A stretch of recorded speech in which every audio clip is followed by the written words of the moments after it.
on top of it all. In this episode, though, I wanted to dive into an issue that I've seen with this case, but also with almost every big case that I've covered recently, and that is when innocent people who are not connected to a crime end up getting dragged through the mud because people on the internet with huge followings think that they've solved the case and think that it's appropriate to call out innocent people for crimes that they did not commit.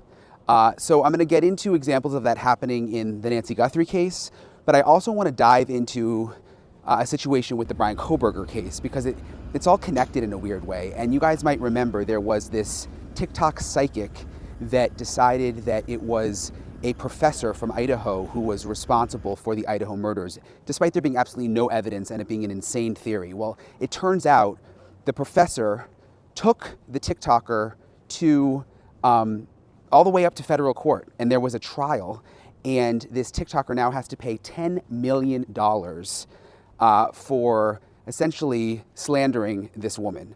And it just got me thinking because we've seen similar situations unfolding here in Arizona, and it's just so irresponsible that I wanted to do an episode on it. So I'm going to get into all of it in this episode of Brian Entin Investigates. All right, hey guys, yeah, so I'm at the sheriff's office here in Pima County, and this is an episode, something I've been wanting to talk about for a while, that I was just waiting for sort of the right moment when I had like some time and things weren't really crazy, because this is something that has bothered me for quite some time covering crime.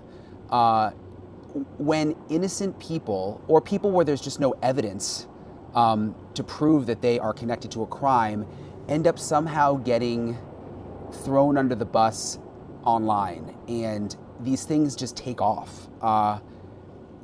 They go viral, and when there's nothing really to back it up. And I've kind of just like sat back and watched it happen a lot, several times. I mean, you think back to like Idaho when I covered Bryan Kohberger and I was there for months, and throughout that process, I mean, people were accusing Ethan Chapin's frat brothers of being involved and naming them and showing photos, and then there was Hoodie Guy. And I mean, this isn't just, you know, friends chatting at dinner or friends in a small online group just kicking around theories. I mean, obviously people are going to do that, and that, you know, that's fine. But what bothers me is when it's people with a huge following that literally go viral, and you know, I'm sitting here covering the story thinking to myself, wait a minute, like there's no evidence that this person is connected. We haven't seen any, you know, facts to support this. And sometimes I'm like, oh, maybe the person is, maybe they aren't, but you know, maybe the person is, maybe they aren't isn't enough to report something.